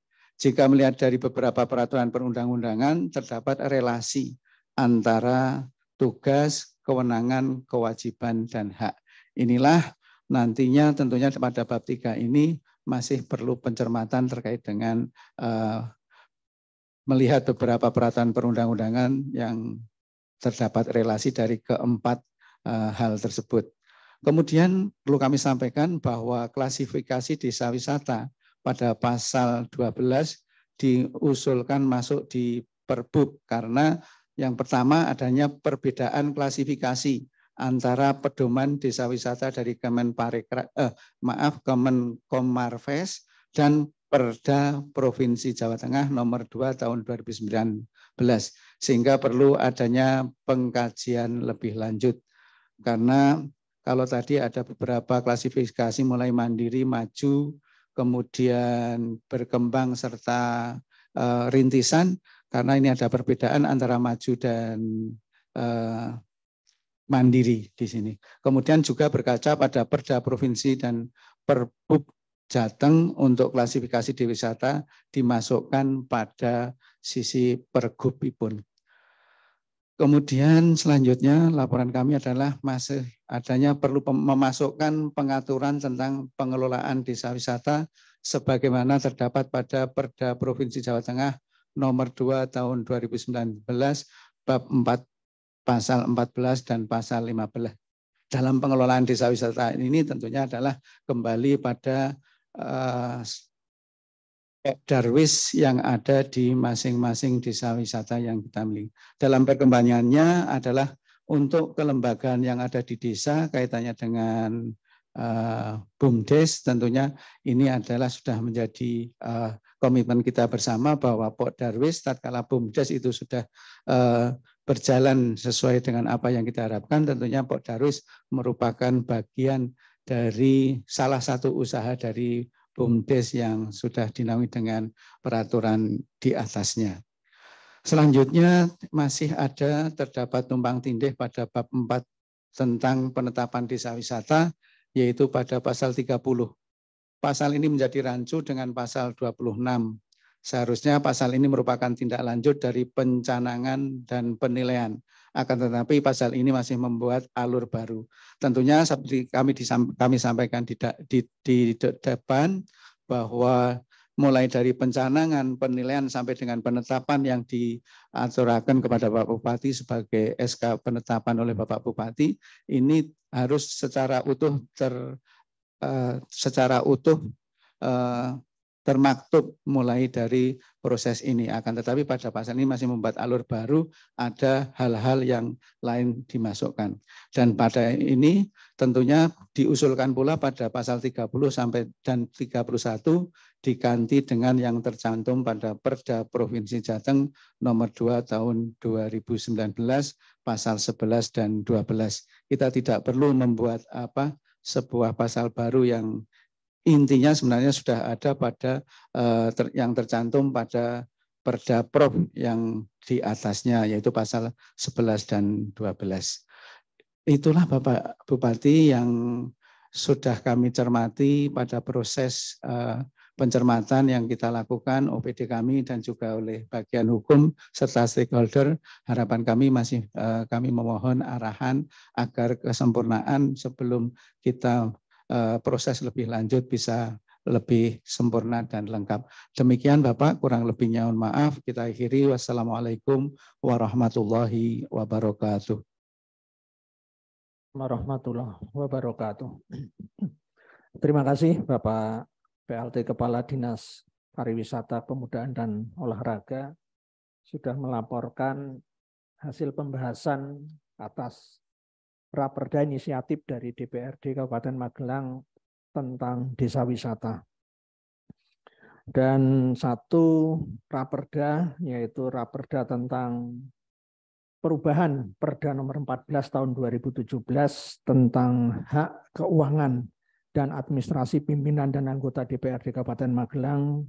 Ini merupakan tindak lanjut atas berlakunya atau terbitnya Peraturan Pemerintah nomor 1 tahun 2023 tentang perubahan atas PP nomor 18 tahun 2017 tentang hak keuangan dan administrasi pimpinan dan anggota DPRD.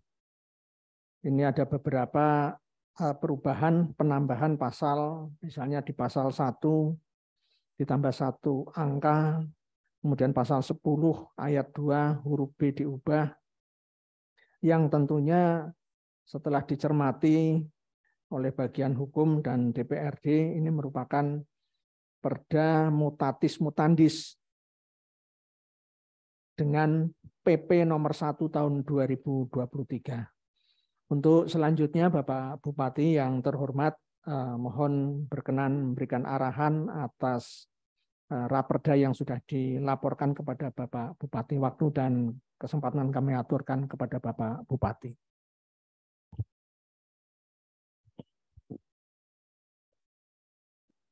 Assalamualaikum warahmatullahi wabarakatuh.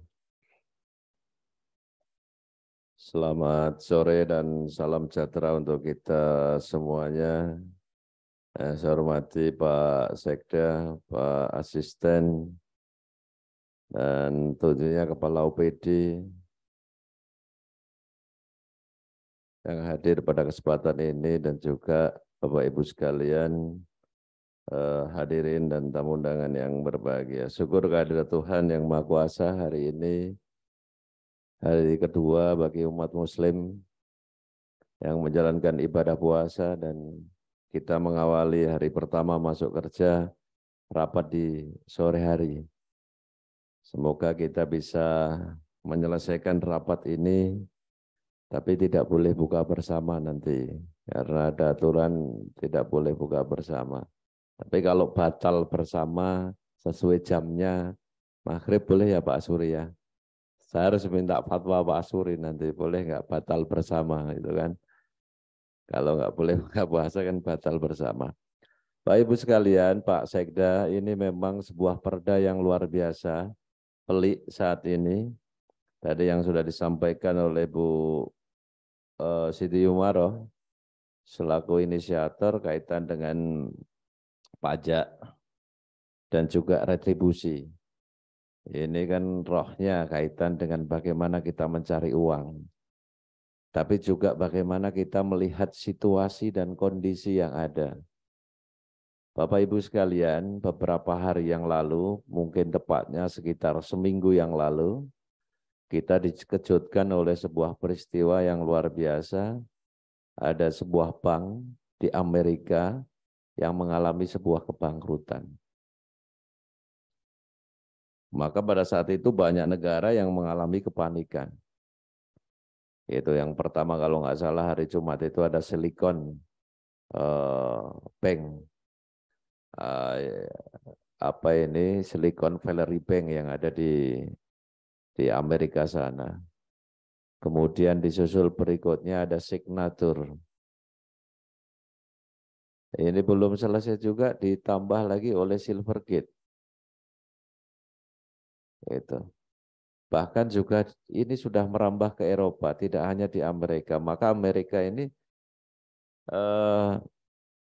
langsung Pak Presiden John Biden langsung mengambil inisiatif untuk menjaga deposan-deposan di Amerika untuk tidak keluar. Tetapi Eropa juga terkena dampak. Di Swiss juga ada Credit Suisse. Itu yang juga terkena dampaknya. Bahkan Swiss Republic ini juga sedang dalam bentuk ancaman itu. Artinya ada situasi yang tidak menentu. Maka tadi disampaikan banyak paparan ini yang dilakukan oleh Buyum ini, apakah tarif pajak dan retribusi yang tadi disampaikan atau yang ingin diatur dalam raperda ini sudah mempertimbangkan kondisi ekonomi masyarakat saat ini atau belum, situasi yang ada itu. Karena ini tadi kita juga belum tahu bahwa dampak yang terjadi, efek dominonya apa dari bangkrutnya bank-bank yang ada di Eropa. Bahkan ini termasuk bank besar. Walaupun di Amerika itu dianggap bank kecil. Tapi di kita ini termasuk kalau masuk kategorinya adalah bank besar.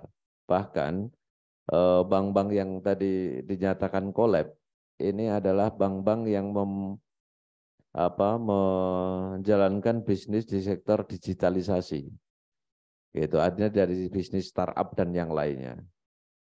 Maka ini mesti perlu memerlukan perhatian khusus. Maka dari saya tanya Pak Sekda, ini kapan tuh amanat undang-undang ini harus dijalankan? Amanatnya memang harus dijalankan di awal tahun 2024 nanti, Pak. Gitu. Jadi mau nggak mau kita harus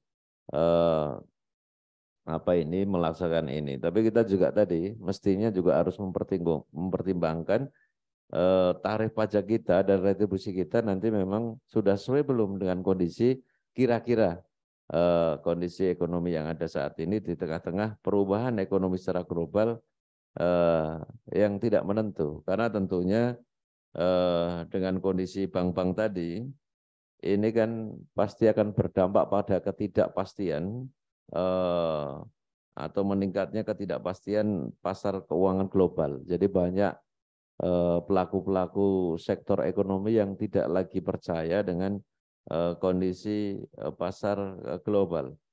Kemudian konsekuensi lagi dengan bangkrutnya ini kan akan banyak menahan aliran modal ke negara-negara berkembang. Bahkan juga akan meningkatnya tekanan nilai tukar di berbagai negara. Padahal kondisi dan situasi yang ada ini kita berharap untuk kembali pada sektor ekonomi ini, khususnya kita di Magelang ini kan kita ingin kembali agar para investor ini juga memberikan investasinya ke kita. Tetapi biasanya mereka enggan untuk melakukan investasi ke kita. Bahkan juga enggan karena tahun 2024 nanti kita juga akan melakukan pemilu, tahun politik yang ada di kita. Biasanya investor itu nggak mau karena belum ada kepastian di situ. Maka apakah peraturan daerah, pengaturan pajak daerah dan retribusi ini juga sudah mempertimbangkan dalam rangka mendukung kemudahan berusaha dan berinvestasi yang ada. Artinya kita butuh kejelian-kejelian dan butuh terobosan-terobosan yang kita lakukan untuk menarik para investor ini agar mau datang ke kita, sehingga kita harus bisa menjamin kemudahan berusaha dan berinvestasi yang ada di kita. Maka Bapak Ibu sekalian tadi mesti perlu diperhatikan. Kemudian lagi terkait dengan pengambilan MBLB yang ilegal, kan mesti ada itu. MBLB, mineral bukan logam ini yang ilegal.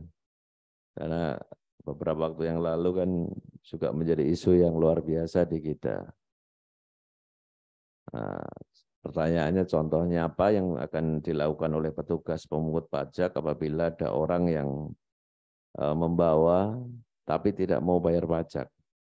Gitu. Karena banyak sekali yang melintas di kita ini dan tidak masuk ke tempat penimbangan atau apa itu timbangan pajak ya Pak, timbangan pos portal itu. Nah, tidak mau ke situ. Nah, nanti apa yang mesti harus dilakukan? Karena kan pajak itu kan wajib bagi siapapun yang ada di situ. Terus petugasnya pungut pajak akan melakukan apa ketika ada yang tidak mau membayar pajak tadi. Maka Bapak Ibu sekalian,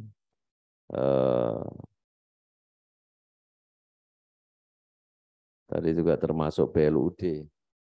PLUD seperti pada rumah sakit dengan kelas yang sama, agar tarifnya juga sama. Kalaupun berbeda, selisihnya jangan terlalu jauh. Itu kalaupun bisa kita melakukan sama, tapi karena kelasnya berbeda kan tentunya tarifnya juga berbeda karena fasilitasnya berbeda. Tapi juga jangan terlalu jomplang lah, terlalu jauh.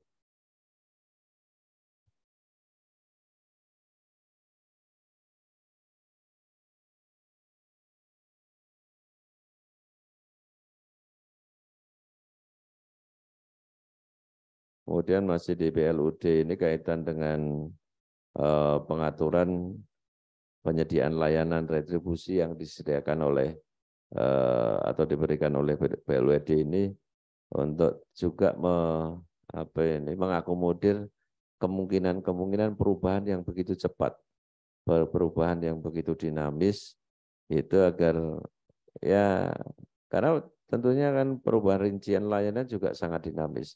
Jadi bagaimana PLUD ini juga nanti sudah bisa mengakomodir kemungkinan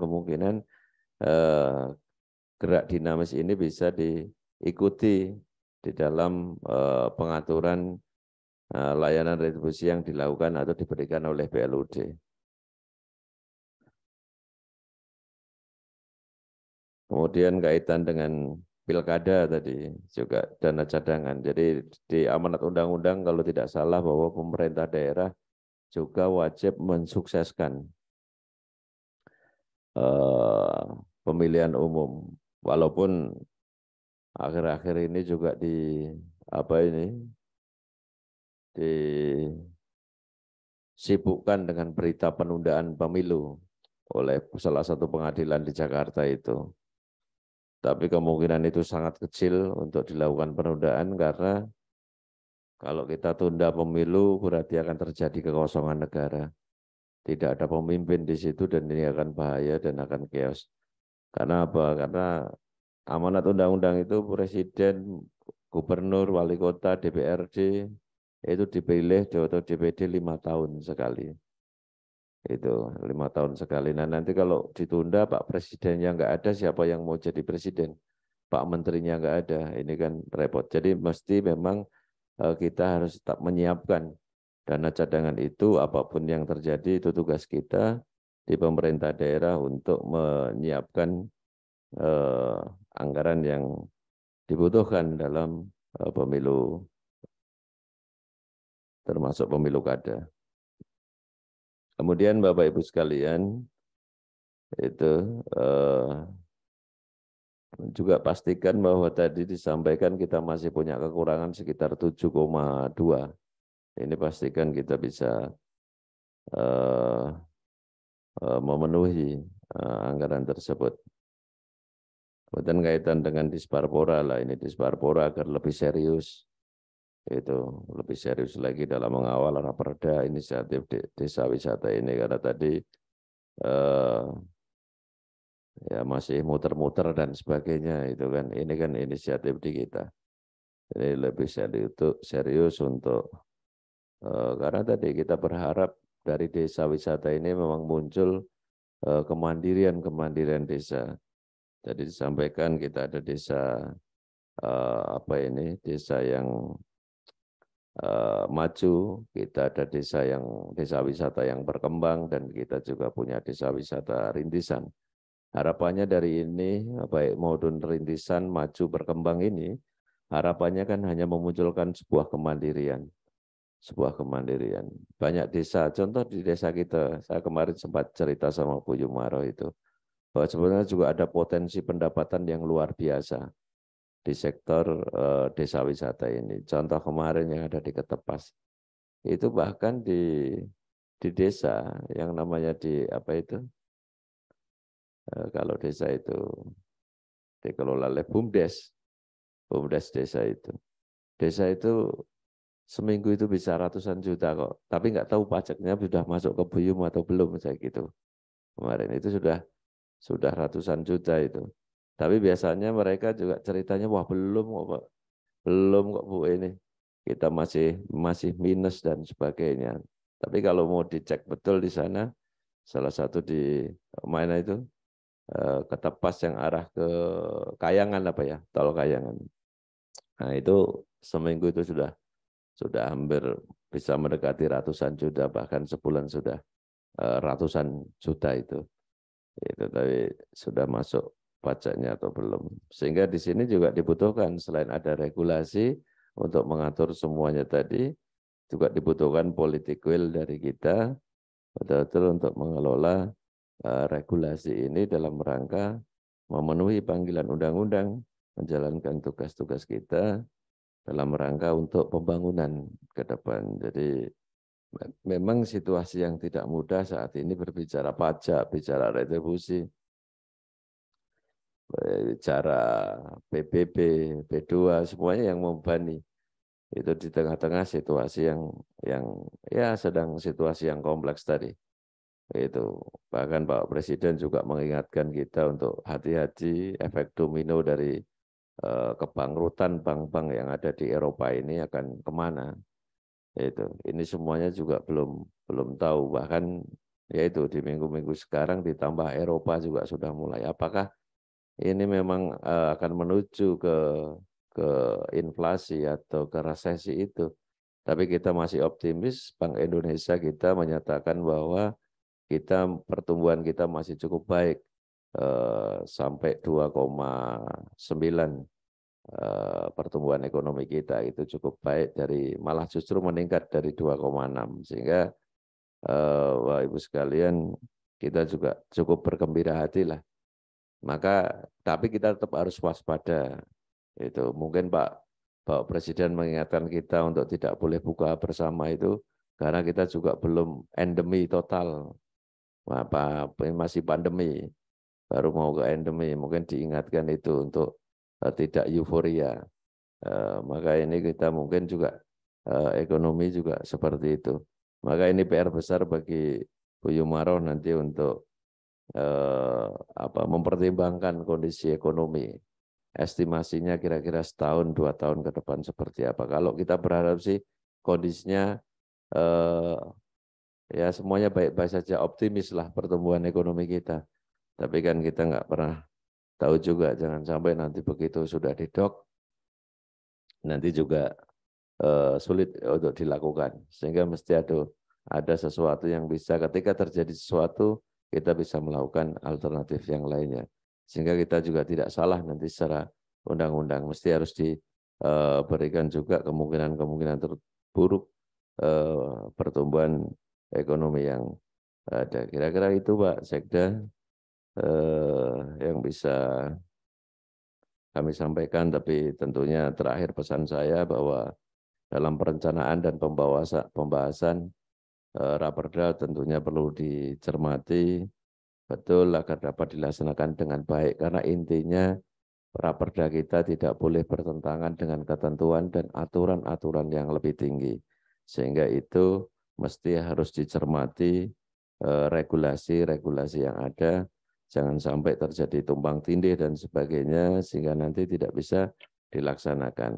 Intinya itu Pak Sekda. Terima kasih atas inisiasi dari Bapak Ibu sekalian penggagas, khususnya Dinas BPKAD dan juga Dinas Pariwisata, Pemuda dan Olahraga yang menginisiasi untuk Raperda ini. Sekali lagi hati-hati dalam mencermati situasi dan kondisi yang ada ini. Berikan alternatif yang ada. Kira-kira itu Pak Sekda, matur suwun. Selamat menunaikan ibadah puasa bagi Bapak Ibu sekalian yang menjalankan, semoga kita diberikan kekuatan sampai 1 bulan penuh menjalankan ibadah puasa tahun ini. Terima kasih. Assalamualaikum warahmatullahi wabarakatuh. Waalaikumsalam warahmatullahi wabarakatuh. Terima kasih Bapak Bupati telah memberikan petunjuk arahan beberapa hal. Yang pertama terkait dengan Raperda pajak daerah dan retribusi daerah. Beliau memberikan gambaran situasi kondisi global terkait beberapa situasi kondisi di negara Amerika maupun Eropa yang bisa saja kemungkinan berdampak, berimplikasi ke negara-negara Asia termasuk di Indonesia. Oleh karena itu, dalam menentukan tarif, arahan Bapak Bupati perlu didukung dengan reasoning, melihat situasi kondisi ekonomi yang ada, termasuk kondisi keuangan ekonomi di Kabupaten Magelang, yang tidak boleh lepas dari situasi ekonomi di negara Indonesia. Jadi betul-betul disiapkan reasoning ataupun kertas kerja yang mendukung atas besaran tarif yang ada. Kemudian juga jangan lupa, jangan sampai Raperda ini menghambat adanya investasi yang akan masuk yang berdampak kepada kesulitan bagi investor untuk mengajukan kemudahan-kemudahan berinvestasi di Kabupaten Magelang. Kemudian yang berikutnya terkait dengan pajak mineral bukan logam dan batuan, MBLB yang ilegal, mungkin nanti Bu Kepala BPPKAD bisa memberikan penjelasan apabila nanti ada pembahasan sampai terkait dengan MBLB yang ilegal ini, tapi tetap dikenakan pajak. Ini reasoningnya seperti apa terhadap wajib pajak terhadap MBLB yang ilegal. Kemudian yang terkait dengan tarif BLUD, khususnya rumah sakit, meskipun sama-sama tipe C, hasil pencermatan Bapak Bupati barangkali fasilitasnya masih belum tentu sama. Nah ini mungkin juga harus perlu ada percepatan untuk dengan tarif konsolidasian dengan tipe C harus diharapkan tidak terlalu jauh gapnya atau kesenjangannya. Ini agar tidak jomplang, ini perlu teman-teman khususnya di jajaran kesehatan agar betul-betul memberikan pelayanan yang sama dengan meskipun tarifnya sama tapi fasilitas barangkali ada yang belum sama. Ini jadi pemikiran agar ke depan tidak terjadi kesenjangan yang terlalu jauh. Kemudian juga BLUD harus bisa mengakomodir pelayanan yang dinamis kepada masyarakat. Ya, jadi karena adanya fleksibilitas, adanya keleluasaan, BLUD ini harus bisa cepat mengantisipasi dinamika pelayanan pada masyarakat. Ini juga arahan dari Pak Bupati agar bisa dilakukan tindak lanjut pada saat Raperda ini nanti sudah dilakukan pembahasan dan persetujuan bersama Bapak Bupati dengan DPRD. Kemudian terkait dengan pilkada, dana cadangan pilkada, karena ini sudah diatur di dalam regulasi dari pemerintah pusat, termasuk surat edaran terakhir, penggunaan angka 40%, 60% di tahun 2023-2024, ini betul-betul disiapkan karena ini merupakan kebutuhan agar tidak menjadi kendala di dalam pelaksanaan pilkada. Kemudian Bapak Bupati menekankan agar kekurangan angka 7,8 miliar untuk kebutuhan pembiayaan pilkada ini benar-benar bisa dipenuhi. Yang tadi dirancang di tahun 2024 ini bisa diperhitungkan sehingga nanti tidak menjadi beban pemerintah Kabupaten Magelang terhadap pelaksanaan pilkada ini.